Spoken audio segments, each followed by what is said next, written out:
రోజు వరకు మన కుటుంబానికి కేసీఆర్కి, కవితకైనా, హరీష్ రావుకైనా, కేటీఆర్కైనా వాళ్ళందరికీ ఎవరి ద్వారా గుర్తింపు వచ్చింది? కేసీఆర్ ద్వారా. కేసీఆర్ లేకుంటే కవిత ఎక్కడుంది? అది ఒక కుటుంబంలో ఆధిపత్య పోరు కాస్త బయటకు వచ్చి పార్టీ పెట్టింది. నిజంగా ఇది పెద్ద జోక్. కవిత పార్టీ, కవిత డెఫినెట్గా మొట్టమొదటి సమావేశాలని ఒక ఆడకూతురు, ఆడపిల్లకు తండ్రి అంటే ఎంత ప్రేమ ఉండాలి. ముఖ్యంగా తండ్రికి కూతురు అంటే అంతే ప్రేమ ఉంటుంది, కూతుర్లకు కూడా తండ్రి అంటే అంతే ప్రేమ ఉంటుంది. ఆయన ఒక ఉద్యమకారుడు. కేసీఆర్ తెలంగాణ రాష్ట్ర ఏర్పాటులో కృషి చేసిన వ్యక్తి.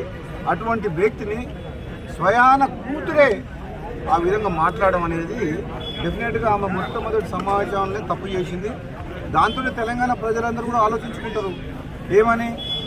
తండ్రిని గౌరవించుకోలేని మనిషి ప్రజలకు తల్లి ఎట్లయితుంది? ఏదైతే నేను తీవ్రంగా బాధతో చెప్తున్నా, చాలా తప్పు మాట్లాడింది కవిత. నీకు మీ అన్నతోడు కోపం ఉండొచ్చు, నీకు అధికారం కావాలని ఆశ ఉండొచ్చు, అంతేగాని దానికోసం నువ్వు ఫైట్ చేసి తప్పులేదు. కానీ నువ్వు మీ సొంత కన్న తండ్రినే ఆ మాట అనడం, నీవేదో చేస్తా తెలంగాణలో అని అంటే నువ్వు ఎవరు నమ్ముతావు? నేను అసలు యాక్చువల్గా క్లారిటీగా ఇంతవరకు మాత్రం లిక్కర్ కుంభకోణంలో క్లీన్ చిట్ ఎక్కడొచ్చింది? మద్యం కుంభకోణం విషయంలో కోర్టు ఇంకా పెండింగ్లే ఉన్నది. దానికి మంచి ఆధారాలు ఉన్నాయి. ఇప్పటికిప్పుడే మొత్తం తెలంగాణ ఉద్ధరిస్తున్నాయి. తెలంగాణ సంగతి తర్వాత కానీ మేము చాలామంది నువ్వు చూసుకునేటోళ్ళు. కానీ ఫస్ట్ నువ్వు ఆ కేసులకి ఎట్లా బయటపడుతూ అది చూసుకో ఫస్ట్. అది ఇంకా కేసు క్లోజ్ కాలేదు. నిజంగా ఈ రాజకీయ పార్టీ పెట్టడం అంటే అంతకుముందు గతంలో ఒకసారి కేసీఆర్ అన్నట్టు పార్టీ పెట్టడం అంటే పాండవ పెట్టినట్టు అయిపోయింది.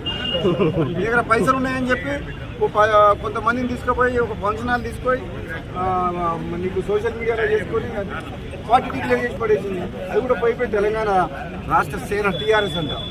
ఎంత తెలివిగా ఆ పేరును వాడుకొని ఏదో కొన్ని సీట్లు మాట్లాడుకొని మళ్ళీ రేపొద్దున ఏదైనా గెలిచి రాజకీయ లబ్ధి కోసం ప్రయత్నం చేసింది తప్పితే కవిత వల్ల ఏమి ఊరు లేవదు, ఏమంటారు ఇంకా ఊరు లేవదు, తిరగాలదు. నాకు తెలిసినంత వరకు అయితే ఆమె స్వయంగా కూడా గెలవదు. ఆమె పార్టీ సంగతి వదిలిపెట్టు, సొంతంగా ఆమె పోటీ చేసిన నియోజకవర్గంలో కూడా డిపాజిట్ కూడా రాదు కవితకు. ఎందుకంటే ఆ మర్యాద పోగొట్టుకుంది. ఫస్ట్ మీటింగ్లో తండ్రిని కేసీఆర్ లాంటి వ్యక్తిని తిట్టి ఆమె ఉన్న మర్యాద పోగొట్టుకుంది.